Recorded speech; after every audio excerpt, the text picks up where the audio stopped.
Bonjour, bonjour, bonjour à tous. C'est pas vraiment en direct, c'est un petit message. Un petit message à ma fanbase. Je me posais plusieurs questions et je voulais avoir vos avis. J'aimerais avoir vos avis là-dessus. Je voulais avoir vos avis sur cette question. Je voulais avoir vos avis sur la situation parce que je voulais comprendre. J'essayais de comprendre certaines choses et je me disais que peut-être c'est moi qui ne comprends rien ou alors peut-être que j'ai un problème de compréhension. Alors je dis bonsoir à Mireille, bonsoir à toi. Oui, ça fait un bail. Bonsoir à tous ceux qui nous rejoignent. Alors ma question est simple. Ma question est très simple. Préparez-vous, hein, ils vont signaler le direct. Donc je vous préviens déjà. Donc merci, faites comme Mireille, partagez le direct et mettez les cœurs. On aura juste 15 minutes pour se parler. J'ai entendu plusieurs personnes sortir et prendre cause et effet pour la fille du président de la République du Cameroun, Brenda Biya. Non, elle est française, sa nationalité lui permet ce qu'elle fait. À elle, attaquez-vous à son père, elle n'a pas de compte à vous rendre. C'est son père qui doit rendre compte au peuple camerounais. Et j'ai entendu tellement de choses que je me suis donc dit, bon, qui est donc responsable de quoi au Cameroun? Qui est responsable de quoi au Cameroun? Si on doit se plaindre, on se plaint à qui et pourquoi? Si on doit se plaindre, on s'adresse à qui? Voyez-vous, il semble qu'au Cameroun, l'homosexualité soit pénalisée. C'est quelque chose que beaucoup n'évoquent pas. J'ai quand même été surpris que beaucoup soient silencieux. J'ai vu beaucoup de gens éviter le sujet. Parce que voyez-vous, nous vivons dans les pays où c'est autorisé, c'est légalisé. Les gens se marient ici, que vous soyez de même sexe. Les gens se marient librement. Ça, c'est quelque chose. Mais être silencieux face au double langage au Cameroun, c'en est toute autre chose. Être silencieux lorsque on enferme Shakiro et on escorte Brenda Biya dans les mêmes contextes, c'est qu'on n'est pas juste. Brenda Biya est libre de faire ce qu'elle fait en France, en Suisse, aux États-Unis, au Canada. C'est autorisé dans ces pays-là. Maintenant, est-ce qu'elle est camerounaise? Oui. Est-ce qu'elle tombe sous le coup de cette fameuse loi? C'est à vous de répondre. Vous voyez, c'est ça notre pays. Le double langage, le double discours. On s'indigne, l'indignation sélective. J'ai souvent l'habitude de le dire, indignation sélective. Malheureusement les amis, j'ai pas un deuxième téléphone pour partager le direct. Donc je vais juste laisser mon message de 5-10 minutes. Je vous prie donc de mettre les cœurs et de partager pour qu'il ne soit pas coupé avant la fin et pour que au moins on puisse se comprendre sur la problématique. La problématique ici n'est pas de savoir si ce qu'elle a fait est bien ou pas. Parce que ça encore c'est un autre sujet. Certains viendront dire c'est légalisé, d'autres disent non. Bon voilà. Mais la problématique c'est au niveau de la justice. Peut-on condamner un Camerounais pour un motif et ne pas condamner l'autre pour le même motif? Comprenons-nous bien. Est-ce que ça a du sens? Et lorsque j'ai vu les médias camerounais éviter la question, éviter d'aborder la question, même sur les plateaux les plus anti-pouvoir, personne n'a osé évoquer la question. Lorsqu'elle avait fait la sortie selon laquelle on risque l'agresser, on la menace, on la harcèle, les médias en ont parlé. Lorsqu'elle a fait, lorsque Shakiro est sorti avec une de ses amies où ils allaient manger dans un bénitaria, ils étaient dans quelle tenue, on les a arrêtés, les médias en ont parlé. Mais dans le cas présent, bouche cousue, mettons les cœurs s'il vous plaît, mettons les cœurs. Et je pose la question les amis, est-ce que la justice au Cameroun s'applique seulement aux pauvres? Est-ce que la justice camerounaise ne s'applique qu'aux pauvres? Est-ce que les procureurs ne montrent leur biceps que sur les pauvres? Est-ce que les lois n'en sont faites pour être appliquées seulement sur les pauvres? Est-ce que ce pays peut voir une jeunesse se lever et défendre une cause juste ensemble? Est-il possible que les Camerounais ensemble se lèvent un jour et disent ça c'est pas correct, nous sommes contre ceci, et d'une seule et même voix? Faut-il toujours attendre que les questionnements et les mouvements viennent des partis politiques? Est-ce qu'au Cameroun, il existe encore une société civile? La société civile, je le rappelle, est un contre-pouvoir qui a pour mission première de se ranger du côté du citoyen, comme Civil le dit, la société civile. L'ensemble de ces membres de la population, du peuple, qui ont pour objectif premier de photographier l'action politique dans l'intérêt du citoyen. Je suis surpris, hein, j'ai vu beaucoup de gens faire silence radio là-dessus. Même certains qui font des sorties quasiment tous les jours, personne n'en a voulu en parler. Personne n'a voulu en parler. Personne. Beaucoup ont esquivé le sujet. On dit, ah, c'est la fille du président du Cameroun. Hey. Chacun dit, ah, je veux voir mes enfants grandir. Et ma question, mes amis, et c'est là que je m'en viens, c'est de savoir, est-ce qu'une société comme celle-là peut-elle faire face à la machine gouvernementale en 2025? En tout cas, j'étais en train de réfléchir à haute voix. Hein. Toutes ces questions ont pour but de me situer clairement. Est-ce que le peuple est prêt? Est-ce qu'on est prêt? J'aimerais également appeler ici Madame Ketia Cortez, qui en 2023, lors d'un accident sur la falaise, est allée avec le sel, avec l'huile rouge, avec les coris, avec le ndop, verser des trucs sur la route, exorciser la route en disant que non, il n'y aura plus d'accident ici. J'appelle les ancêtres. Elle a versé les trucs sur la route. On n'a pas refait les routes. On n'a pas mis des garde-fous. On n'a pas illuminé la route. On n'a rien fait de concret. Mais on est allé verser le sel, le riz, les arachides et le haricot pour invoquer les ancêtres. Et tenez-vous bien. Le 18 juin, le 25 juin et le 1er juillet, il y a eu des graves accidents sur la falaise de Tchang et sur la route de Sancho. Et des dizaines de morts. Des dizaines et des dizaines de morts. Et je constate silence radio. Le seul média, j'ai pris le temps. Hein, j'ai pris le temps.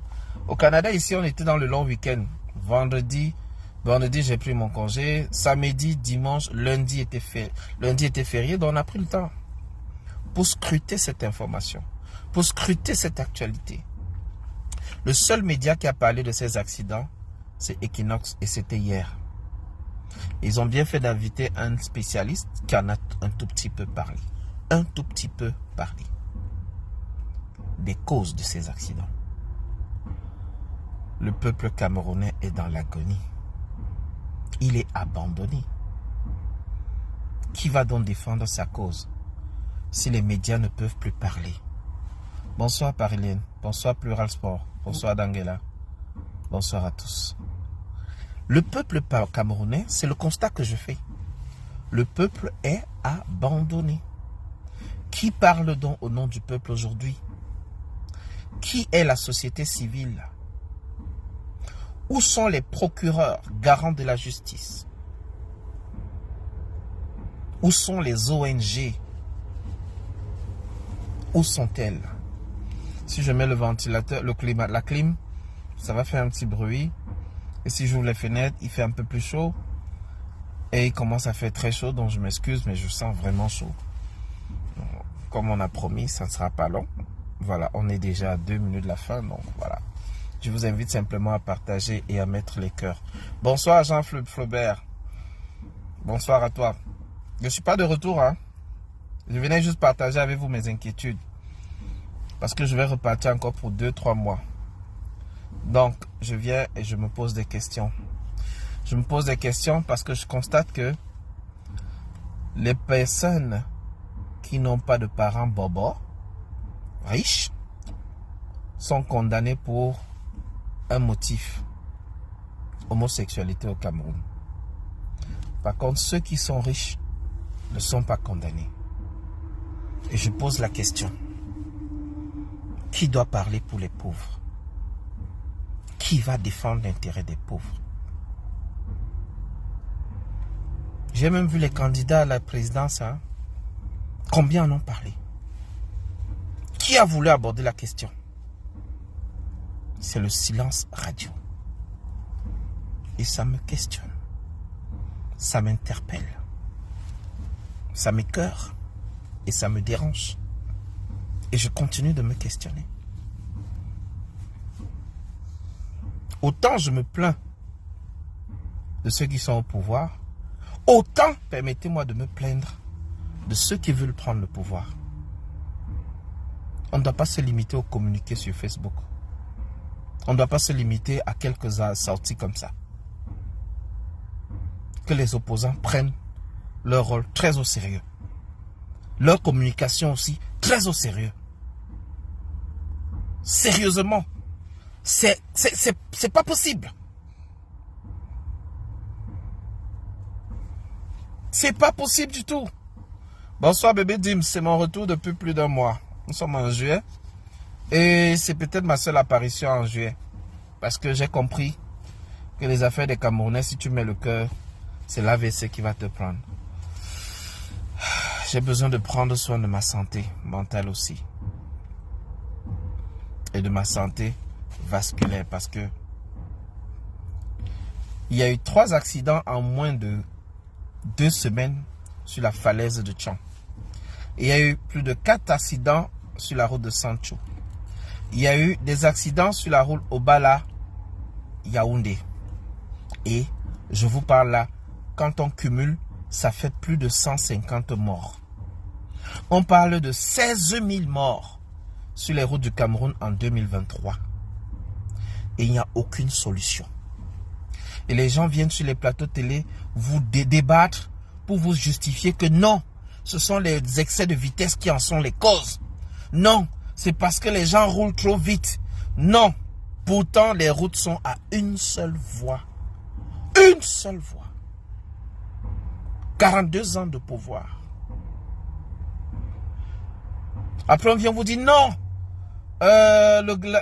L'attaquant, le milieu de terrain camerounais, il est mort, Landry Nguemo est mort parce que le camion a dépassé. Si le camion avait respecté les règles, il n'y aurait jamais eu de mort. Mais tabarnak, Carlis, est-ce que vous avez pensé que s'il y avait un terre-plein central, les 2 voitures ne se seraient jamais rencontrées? Est-ce que vous avez pensé un seul instant que s'il y avait des véritables autoroutes au Cameroun, les 16 000 morts dont on parle, on n'aurait même peut-être pas 200. Vous réalisez que c'est 16 000 Camerounais qui meurent? Est-ce que vous vous entendez même souvent dans ces médias? Soit c'est moi qui ai un problème. 16 000 morts. Accident. Et aucun président ne sort pour parler. Aucun président ne sort interpeller. Aucun chef de gouvernement ne fait un point de presse. Le ministre des Transports balance un communiqué, c'est terminé. Et l'opposition vient aussi faire les communiqués.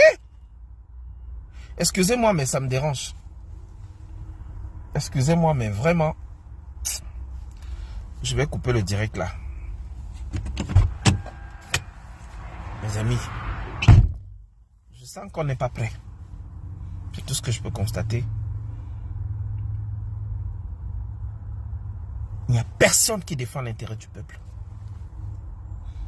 Il y a une offre crédible, oui. Mais à côté, c'est le néant. Il n'y a personne. Il n'y a personne. Il n'y a personne pour défendre l'intérêt du bas peuple. La commerçante, le menuisier, la colborseuse, le jeune étudiant, tous ces membres des abats d'en bas. Il n'y a que docteur, mon ami là. Il n'y a que mon ami qui de temps en temps, qui fait ses chroniques tous les jours pour en parler. Il a eu le courage de parler de cette affaire Brenda Biya.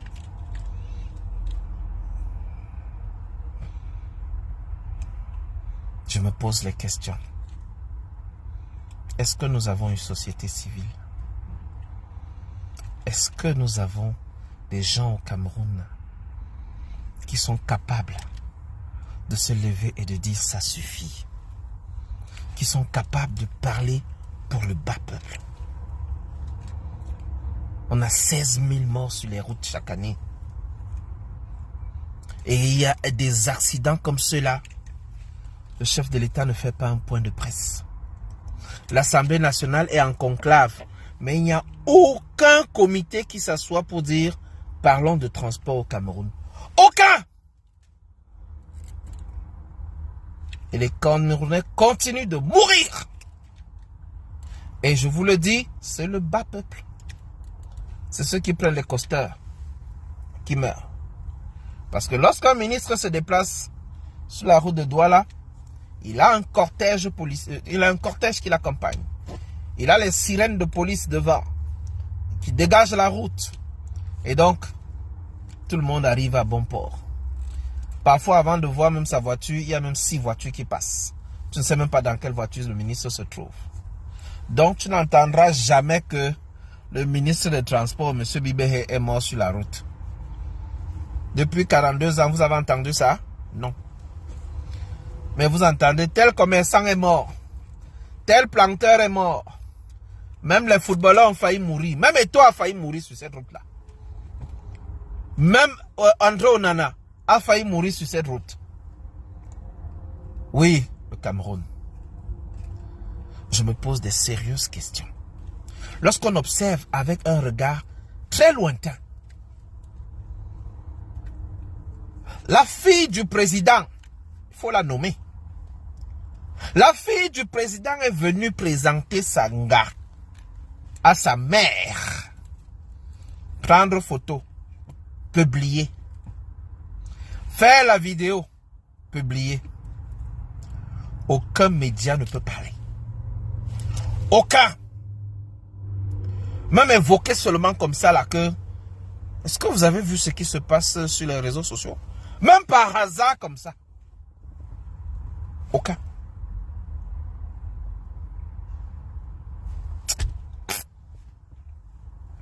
La CNI a 16 000. C'est en train de passer, non? Voilà l'Assemblée nationale qui va bientôt valider ce projet de loi.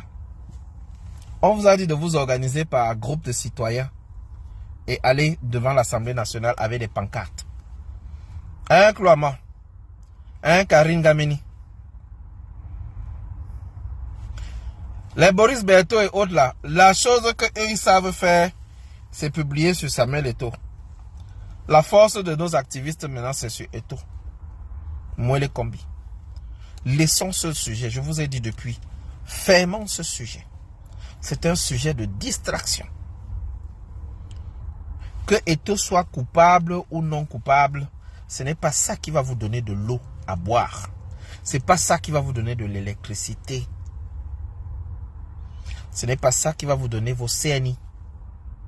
Ce n'est pas ça qui va vous donner votre liberté. Non. Non.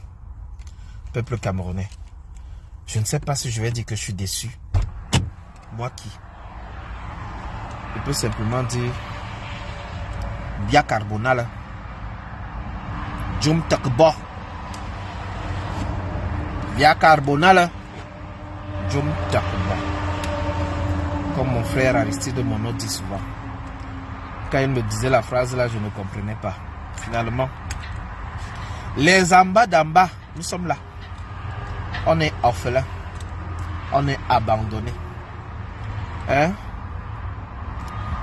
Pas de société civile au Cameroun. On continue seulement. Les influenceuses, vous les entendez parler. Lorsque cette affaire tourne au vinaigre, elles se font les clashs. Oh lolo, faut déjà clasher tel a clashé tel autre a clashé tel. Vous pensez que c'est pourquoi? C'est pour éteindre le buzz. Et ça vient toujours d'une activiste qui est dans le RDPC. Vous l'appelez comment? Rouge comme ça, décapée jusqu'à elle est devenue rose. Ah, je ne sais plus comment vous l'appelez. Donc quand il y a un truc comme ça, il faut qu'il fabrique un buzz pour tuer le buzz. Même l'affaire Ebou Églisien, je vous ai dit depuis, c'est un faux problème. Si on voulait résoudre ça depuis, même l'affaire ministère des Sports, Samuel Eto'o, je vous ai dit depuis que s'il y avait un président, il allait convoquer Eto'o et Mouele, les faire asseoir au sorti du palais de Toudi. Le problème là serait résolu. Un communiqué serait sorti avec les hautes instructions et on aurait eu notre staff et ça devait être réglé. Mais vous n'avez pas compris que eux, ce qui les arrange, c'est que vous soyez dans ces débats à bavarder, à vous tirer, à vociférer, à vous insulter. Mouf, tu es églisien. Ah, mouf, toi, tu es ceci. Ah non, je signalais les pages, les uns, les autres. Vous voyez, je fais un live et vous verrez qu'il n'y a même pas 50 personnes en ligne. Je ne vois pas le nombre. Vous voyez que les gens ne mettent même pas le cœur parce que les pages ont été signalées. Ah non, lui c'est un églisien. Non, c'est un hibou. On signale. Allez, quand il fait là en live, on coupe. Quand il est en live, on coupe. Ce qu'on a appris au Camerounais, c'est de se détester mutuellement. De se détester mutuellement.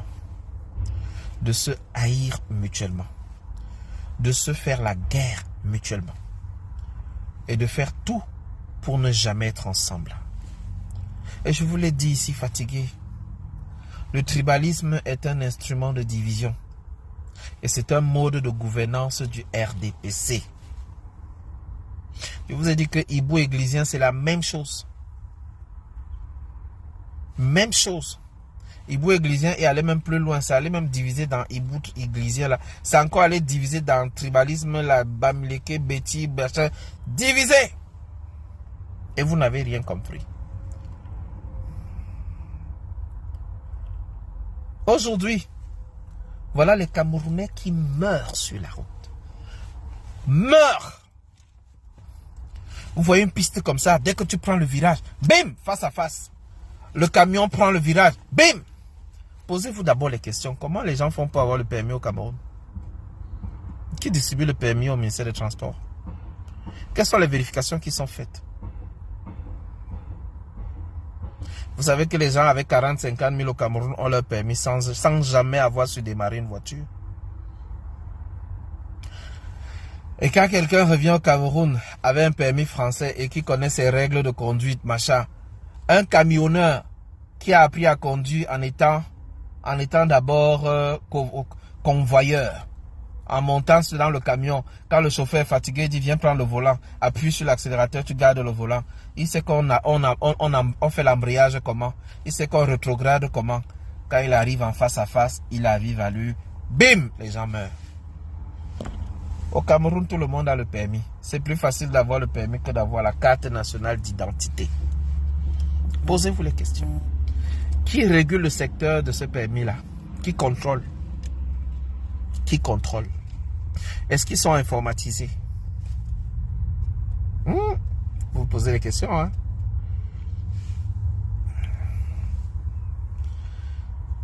Qui gère la vérification et l'authentification de ces permis? Suivez mon regard. Je ne vais pas faire des révélations ici. Vous connaissez. Ça ne va pas sortir de ma bouche. J'ai une tante qui travaille au ministère des Transports, donc je vous épargne les détails. Heureusement, j'ai fait ma part de permis au Sénégal. Sinon, on aurait même dit que c'est elle qui m'a fait le permis. Tellement c'est de notoriété publique qu'au ministère des Transports, voilà le tarif pour avoir le permis. Qui contrôle les auto-écoles au Cameroun? Qui fait les examens des gros calibres, camions et autres? Qui contrôle ça? Tu payes ton argent, on dit tu veux le permis de quelle catégorie? Camion, on va en couche. On dit voilà ton permis. Et après les gens meurent sur les routes. Un camionneur arrive sur une colline, il ne sait pas comment monter, il ne sait pas comment passer de la première à la deuxième, puis de la deuxième à la troisième, puis rétrograder pour reprendre la deuxième et contrôler les virages, il ne sait pas. Il monte dans le camion, il roule, il roule, il roule. Est-ce qu'il vérifie même les disques? Est-ce qu'il vérifie les freins? Est-ce qu'il vérifie même si tout est correct? Et l'alignement, quand il porte les charges, est-ce qu'il fait même le contrôle? Est-ce qu'il fait même la vidange? L'affaire du Cameroun. Je parle même encore de quoi comme ça? Oh, vraiment. Les amis, ce fut bon. Ce pays-là, je ne sais pas. Soit on va mourir pour le Cameroun. Non. Les amis, qui se bat pour ce pays? Qui défend les intérêts de ce pays? De tous les médias camerounais, combien sont capables de dire la vérité en face? De regarder les Camerounais en face et leur dire comment ça se passe? Combien sont capables? Combien de Camerounais sont capables de refuser les pots de vin? Combien de Camerounais sont capables de dire non à la corruption? Parce que la pauvreté est endémique. Oh, c'est pas vrai. Les amis, que Dieu nous garde. Au nom du Père, du Fils et du Saint-Esprit. Que Dieu nous garde. Bonne soirée les amis. C'était mon petit questionnement. Je me questionnais sur les accidents au Cameroun. Et je me questionnais sur le silence des médias quand ça concerne la présidence de la République. Tout ce qui concerne la présidence de la République, il est interdit d'en parler. Que ce soit la santé du président, il ne faut pas en parler. C'est interdit. Oh, le président a 92 ans, et puis quoi? Il sera encore candidat l'année prochaine. Et puis rien ne va faire. On dit même candidat. Il a même déjà gagné. Vous voulez qu'on vous donne le score? Prenez la date du 2 juillet. Ils vont vous annoncer un score supérieur à 80% pour qu'il n'y ait aucune contestation possible. Prenez la date du 2 juillet 2024. Écrivez quelque part. Félix a dit que dans leur officine, ça a déjà été décidé. Cette fois-ci, on va leur sortir un score. Que le professeur Kanto, qui est très farouche là, on va lui donner un score inférieur à 10%. On va faire que le deuxième et le troisième aient des scores très proches. Ah, c'est ce qui est sorti, j'ai entendu, je suis venu vous dire.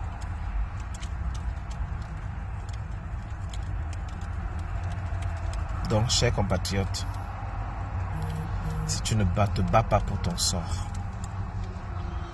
sache qu'il est scellé. La seule personne capable aujourd'hui de changer le Cameroun, c'est le Camerounais. C'est les Amba d'Amba. Allez vous inscrire. Comme les gens disent, je dis aussi, allez vous inscrire, allons nous inscrire.